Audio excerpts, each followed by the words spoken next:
friends. I hope you all are having an amazing Sunday. Today's been very relaxing. Not as cold as it has been, so it's been a nice day. I have been able to spend a little bit of time outside. I did cook a nice dinner today, and so now we just came out after dinner just for a little chat. If you don't know, this is my son Keith. He just recently finished an 8-month contract on Utopia of the Seas. He's been home for Christmas, and it's just about that time to start getting ready to go back on board. So he's here. I'm going to ask him a few questions today just to get everybody familiar, and so here we go. All right. So Keith, Okay. how long have you been working for Royal Caribbean? Oh wow. So, like, believe it or not, in September it's going to be my 10-year anniversary with the company.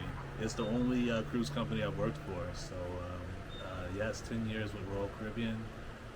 It's been a heck of a ride, and I'm going to keep riding its ride. But it's been 10 years. I'm very grateful for it.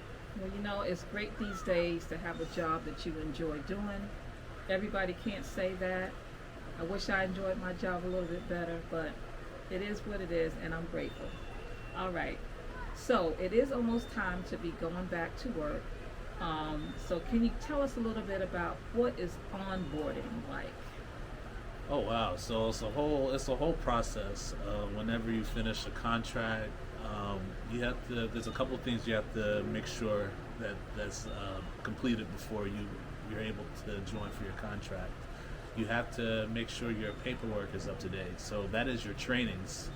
There are mandatory ship trainings on board that every crew member must have completed and up to date, up to standard before they join the ship. And that's usually like safety related emergencies and stuff like that, because we are working at sea.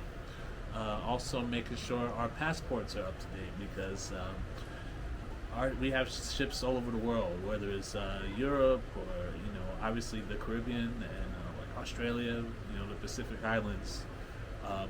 You're going to be traveling across different countries, so like that has to be up to date, because you're going to be dealing with customs when you before you head to the ship. And also, the most important thing is your medical documents, so you're like fit for duty. You know what I mean? So you're fit to do your job. That has to be up to date. So that can either be done on board, or it can be done on back.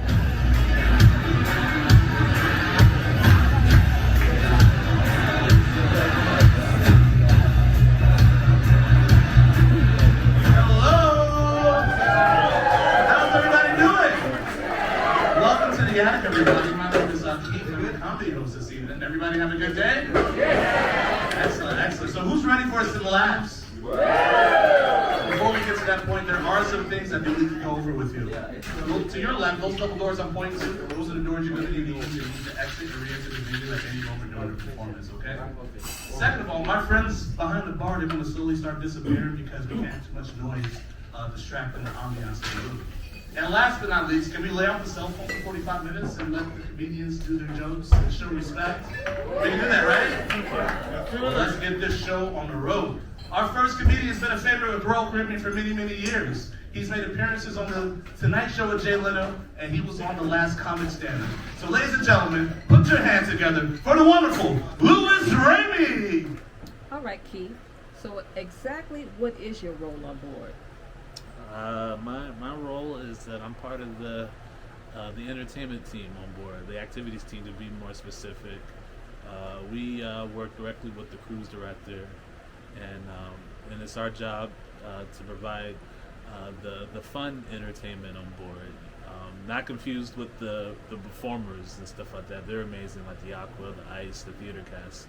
But we're more on the fun, like bingo, game shows, activities, dance classes, fitness classes, and stuff like that. I work more in that area of the entertainment team. And you like it, I guess. Oh, I love it. So any chance I have to be on stage with a microphone and just being in my element, that's something I really enjoy. I guess you get to meet a lot of interesting people from all over. Oh yeah, I've met so many awesome guests fellow crew. And what's really cool about some of the guests, like sometimes we exchange, social media, stuff like that. So there's still like a few guests that I keep contact with, that I met on many contracts, and then like it's cool when you have the repeat people come on board, and they remember you. They remember you, and you remember them. So the rapport is back. So that's good. Like I've gone like sometimes 2 or 3 years without seeing a guest, and then like we see each other again, we hit it off like the first time we met. So that's one of the cool things. How's everybody doing today? Who's ready to win some money? You come to the right place. Welcome to the music hall. Welcome to our very first bingo session of this voyage. My name is Keith. I'm your bingo host right here on the Odyssey to Seas. It's a pleasure to meet you. I'm part of your entertainment activities team, along with my bingo bunch right upstairs. Give it up for the bingo bunch for getting tonight. Oh man, I got a fan. I got one fan. Thank you very much. Can somebody else say Keith? Keith! Another fan. That's my kid. Seriously. Anyways, has anybody ever played bingo with us before? On the Caribbean ship? Okay. So usually how it goes, we have a pack of 3 cards. No matter what package you get, we all have the same kind of cards. And your first card is going to be what color? Right, just at the monitor, okay? So the first game is going to be a straight line. Straight line going across, going vertical, going diagonal, going horizontally. Just need a straight line like that. Is that clear? Yeah. Excellent, all right? So like, for example, if one of you happen, or it could be more of you, if any of you like happen to get a bingo, make sure you call bingo at that moment, okay? Because... All right, Keith, so tell us, what are some of the ships that you've worked on? Oh boy, so like when you have like a 10-year career in Royal Caribbean, that means you've seen a lot of ships, right? And been at sea a long time. So I've seen a lot of ships. When I first joined the company, I joined on the beautiful classic Majesty of the Seas. If some of you all are been cruising on Royal Caribbean long enough, you probably been on that ship or remember it. It was a wonderful classic ship. She's no longer in our fleet, but I miss that ship a lot.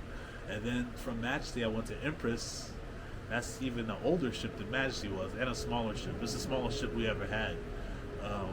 And I had some really, really good times on Empress as well. And then we move on to the Grandeur. That was my third ship, another older ship from the 90s. That was a great time. I only did 1 contract on Grandeur. I did 1 on Majesty, 2 on Empress, 1 on Grandeur. And then after Grandeur, the ships got a little bit bigger. Then I went on to do 2 contracts on the Independence of the Seas. That was a wonderful experience. One of my favorite ships. It's up there in like my top couple of ships. And I plan to be sailing that one this summer. Yeah, Going to from London to what was it, the Spanish? Lisbon. Wait, from London to Lisbon to Spain. Yes. Then after that, so I did 2 contracts on Independence. And then after that, the ships started to get really, really big. When I got on the original mega ship herself, the Oasis of the Seas, another classic ship right there, I was able to work on Oasis for a few months, because during that period, that was when the pandemic started, so I didn't even get a chance to finish my contract. So I was on Oasis for about 3 or 4 months, but the little bit of time I did have there, I did have a good time. That was my first experience with the Oasis class. I remember when I got on that ship, I was very overwhelmed. My camera phone was out, and I was just taking pictures and recording videos and everything. Seeing that Aqua Theater like in person for the first time was, and just seeing everything, the boardwalk.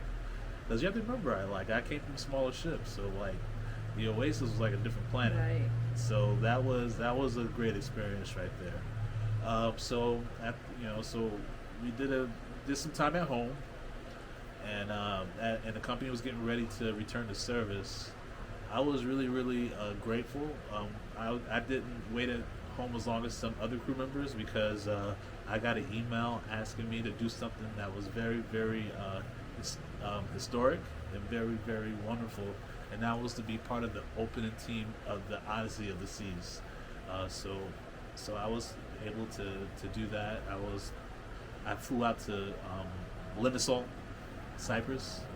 That was quite the experience, and then we had a strong contract on Odyssey. Then we were still doing the healthy return to service procedures, so there was a lot of mass, and the ship wasn't at full capacity yet. So that was quite the experience. I'll never forget Odyssey, and Odyssey is a Quantum class ship. That's one of my favorite classes of ships. And we came to visit him on the Odyssey. Yeah, like within the first couple of weeks, I think. First couple of weeks of Odyssey Yeah. sailing, we went to go and visit on the Odyssey, and when we got up there, the ship was sailing at 30% capacity, which was awesome. Yeah, but It was awesome. We had like the whole time. As a matter of fact, it was just the two of us. We went to dinner, and they seated us at a table for 6, because that's just how, with the healthy return to sailing, they will make keeping people separated during the end of towards the end of the pandemic. Yeah, so like Odyssey was awesome, and I was really grateful for that ship. Then after Odyssey, so on Odyssey, I made really good friends with my cruise director, Mike. I'm sure if you all have seen Mike, he's the Icon cruise director. He was the first cruise director for Icon of the Seas, and we have a really good working relationship. So he opened up Odyssey during that time when I was there, and we found out that he was opening up Wonder of the Seas. That was going to be the next ship up, and he invited me to go open up the Wonder with him, and that was a really awesome experience as well. Wonder is a beautiful ship, one of the best ships in the world. Like, a lot of people love the Wonder. One of my favorites. Yeah, so the Wonder is a super ship, and that was kind of like towards the end of that contract. That's when cruising started to become like normal again. And we went to visit him again on the Wonder. Yeah. So it was kind of cool to see like all the. It was kind of cool to see all the action. Like, talking about like over 6,000 people on board, lines. But it was cool. The energy was high, and cruising was back during that contract. And then after Wonder, I went back to Quantum class. Discovered another lovely ship that I'd never been on before at that time, and that was the wonderful Anthem of the Seas. Anthem's a phenomenal ship, because you know how much I liked Odyssey when I talked about Odyssey a few minutes ago. I just love that Quantum class ship. It's not like super mega big and like overwhelming like an Oasis class ship, but like it's still modern. You know what I mean? It's still like those ships are still up to date. So That's the one that has the North Star. Yeah, the North Star. You have the iFly. You have the 270 venue. I don't know if you've ever been on a Quantum class ship to see any of the 270 shows. Those are some of the best shows at sea. So I recommend any of the Quantum class ships. Go check them out. They usually go to like really cool itineraries too. That's like some go to Europe, some go to like Australia, some go to Asia. So go check out the Anthem of the Seas. When I was on there, we went to Europe, so it was cool. And then after Anthem, I had the honor of opening up my third ship, and that was the beautiful Utopia of the Seas. I just did a contract there, and I'm actually going to be going back in a couple of weeks, but I'm only going to be there for a couple of months. It'll be a short, because I got some things planned for the later on in the year. I'm going to get into that in a different video. But yes, the Utopia, the world's biggest weekend. We were doing 3-day, 4-day sailings out of the Bahamas, going to Coco Cay twice a week, and it was actually fun. It was a fun vibe. Starting with Icon, they opened up a new position called Comedy Club Supervisor. I had that role because they brought that role to Utopia, and I was able to be the Comedy Club Supervisor. And we went to visit him on Utopia too. Yes. So that was kind of cool to dip my toe into supervisory management type of position. It was a really good experience. I made some good friends with some of the comedians that entertained us on board. It was my job to maintain the attic. The attic is the comedy club that you'll find on Oasis class and Icon class ships, and I have to make sure the venue's maintained, and make sure the comedians have everything they need, and introduce the comedians every night. So that was a really cool experience. And like I said, I'm going back in just a couple of weeks. I'm going to do like a 2-month run on Utopia again. So so that's going to be very exciting, and I'm going to be looking forward to it. Excited for you. I could. If you win the game show, you can cruise again. You know, I organized that with the captain. Captain Teo's cool with it. Anyways, welcome to the Spotlight Karaoke. My name is Keith. I'm part of your cruise director staff. I hail all the way from Charlotte, North Carolina. I don't know if you know me yet. I'm not alone over here. Also part of your cruise director staff, I have Diana, all the way from Philippines.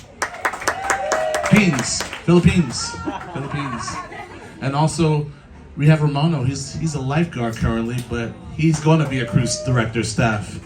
He's cross-training with us. We're going to steal him from the pool deck. So he's over here like working with us and training. He's doing a really good job. Proud of you. Doing really well. Anyways, we have... All right, Keith. So what are some of your favorite ships? That's tough. So like the first ship that I fell in love with was the Independence of the Seas. That was the first ship that was because you have to remember up until that point I was on 3 tiny ships. So the Independence is like that medium-sized ship that had like some extra features and extra amenities, and the ship was in much better shape than the ones that I came from. And then like it was just like a combination of things because this ship was doing European runs. We were sailing out of Southampton, England, and we were going all over Europe. That was a great experience. So like that time on Independence, that was my first time like going to Europe. So like that's Norway, I went to Ireland, I went to Belgium, England. It was a really, really cool experience. In Portugal, in Spain, Italy, France. I had a chance to experience all those countries, for like over like 2 contracts. It was a really good, really good experience. It really opened up my eyes, like to experience what it's like to be in a totally different country. That was a game changer for me. After that, I would probably say Anthem and Odyssey. I guess like they go hand in hand because they're the same exact ship.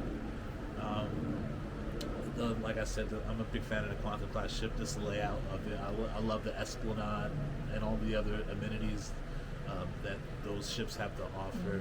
And then like when I was on Anthem, I had a chance to go back to Europe again because Anthem was doing the same run that Independence was doing. So she was sailing out of Southampton doing the European run, and the majority of those same ports were the exact same as the ports that Independence did a couple of years before. And then like if I was gonna do a third one, I guess Utopia. Utopia was a great experience as well. That was the first ship where like I had a chance to like I said, dip my toe into like different things, and that was the first time I actually opened up the ship and there was no like pandemic stuff. So like because remember I opened up Wonder and Odyssey and there was still like some pandemic procedures that we had to follow. Utopia was like 100% normal. So like opening the ship during when it's like regular time, because crew members weren't in the shipyard when the Odyssey and the Wonder were opened up. Okay, just a question. Explain to us, what do you mean when you say opening up a ship? Exactly what do you mean by that? So like whenever there's like a brand new ship that comes out, Royal Caribbean will announce a new ship, and then like there's going to be a starting crew, like the very first crew on that particular ship. I had the opportunity to do that 3 times in my career so far, but Utopia was a great experience because we were actually in the shipyard in France. We were walking around with hard hats and things like that, and we really had a chance to enjoy the ship before like everybody got on board. So you get on a ship, there's still like plywood and machinery. There's work like ship workers, like shipyard workers on board. About how long is that? Uh, well, that's actually months because that when that happens, when the ship opens up, when the ship is like still in that shipyard phase, the marine crew get there much earlier. When I say marine crew, that's usually like the captain and his team, like the staff captain, the engineers and stuff like that. They're on board, so like they're there from the very very beginning. Like they're in the hotel while the ship is like still being built, like right there in the shipyard. We'll give you a little inside baseball right here. But since me and my team, we work in entertainment, we come a little bit later because we're not really needed that early. We get to the ship where she's almost finished, and we're there to add the finishing touches. We get in our areas all set up.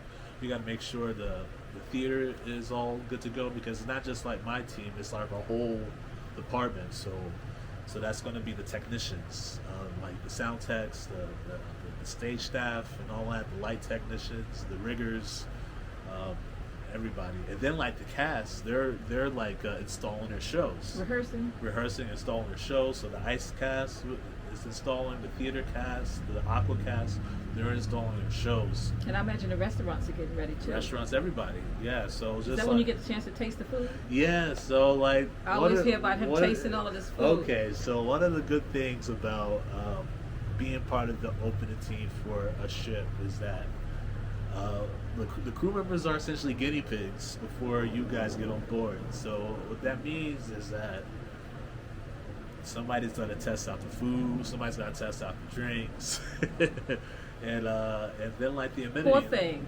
Yeah, and then like so what they usually do is they'll have like the specialty restaurants are like free.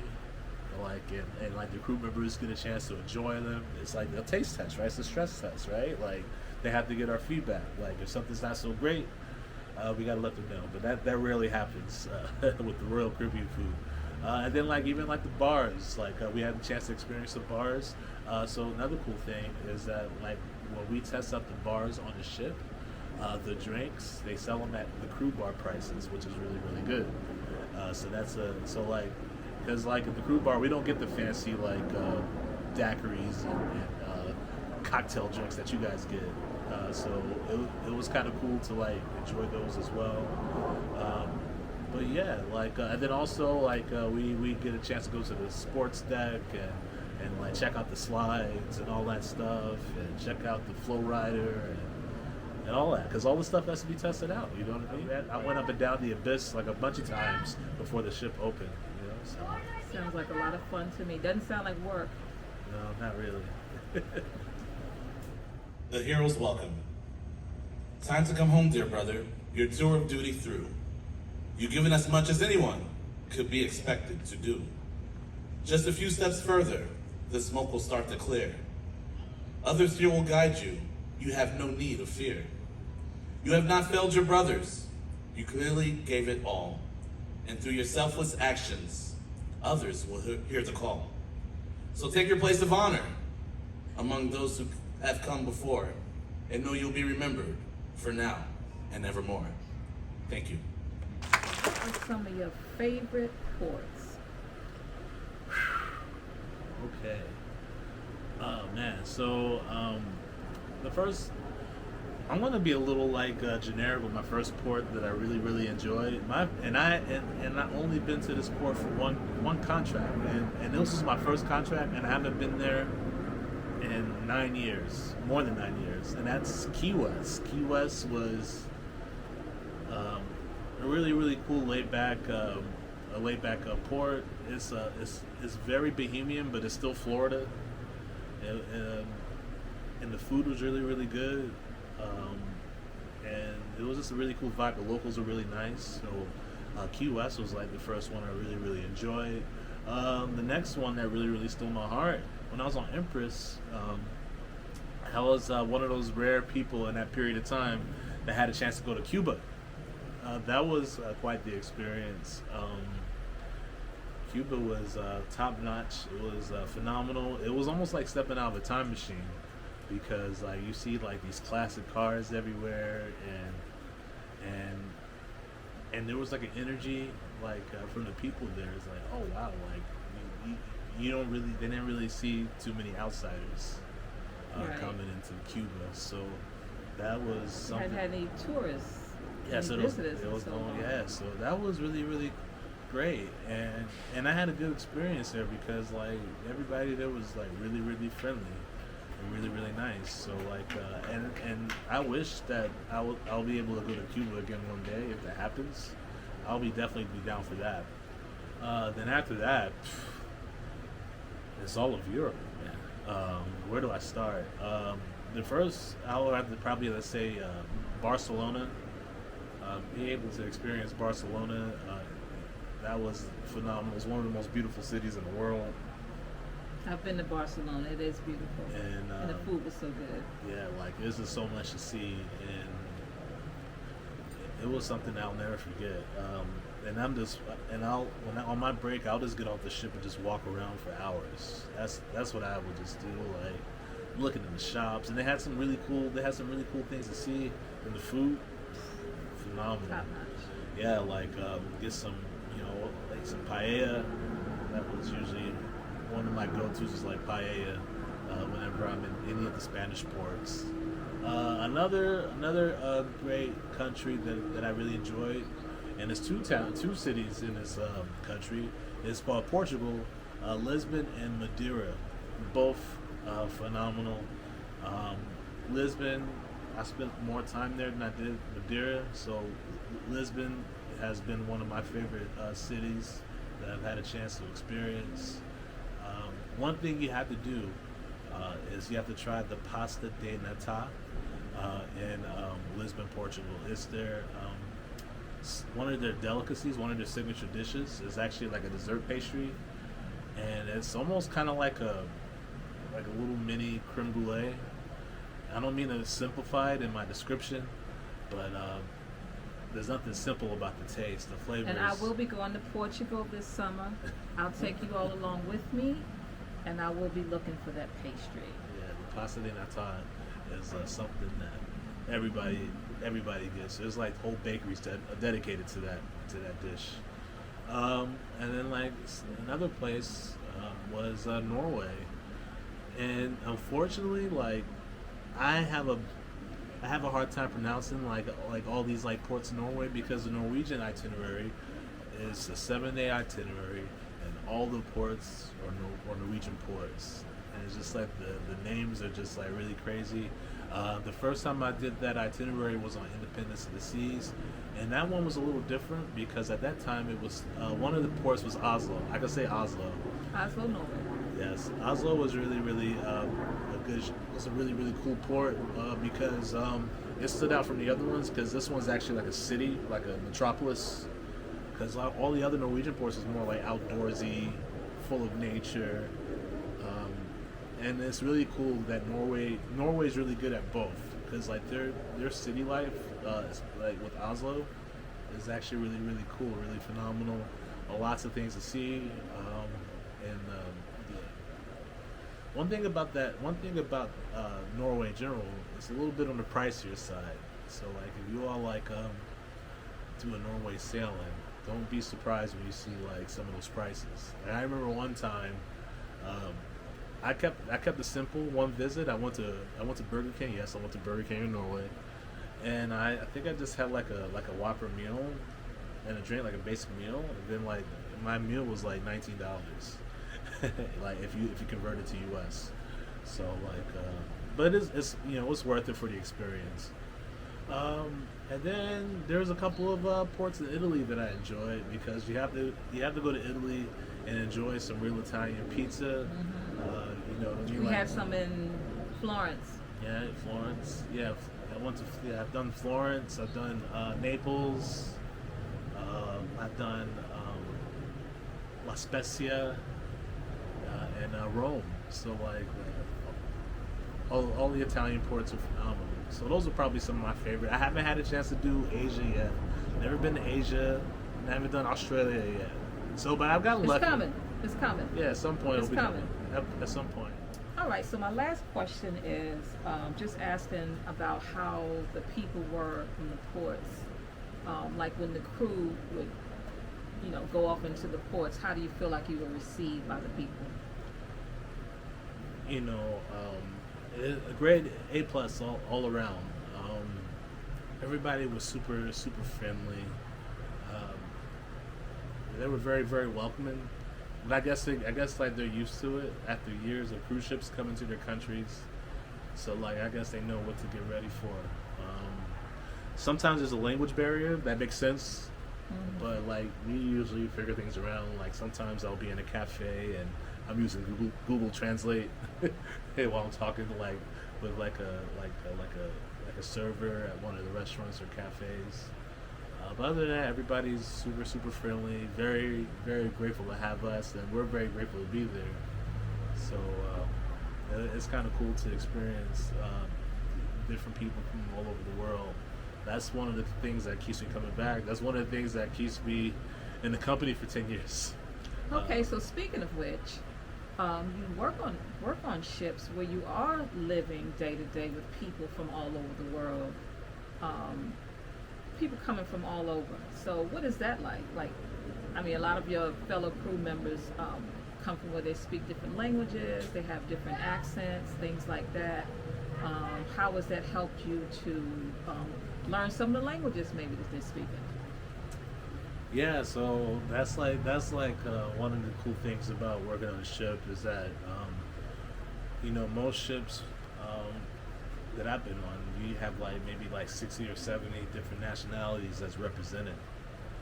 So you're around all kinds of different dialects and languages all the time. So I usually sometimes I'll jump in and I'll learn like a phrase or two, like a greeting and stuff like that, and people like it. It's really cool, and it's really amazing how like you can get a group of people, like 1,000 people from, like I said, 60 or 70 different nationalities, 1,000 people, sometimes 2,000 if you're like on the Oasis class, and everybody gets along. Like you're one big family. So that's one of the great things that keeps you coming back, and I'm grateful for it. Cool. And everybody, and I met a lot of wonderful people.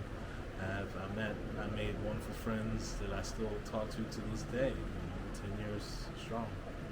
I'm always excited for him when he goes back, because he likes the break. Because I understand 8 months is a long time because they do work 7 days a week. There's never a day off, and they work very long days from early in the morning to really late at night. So I realize that.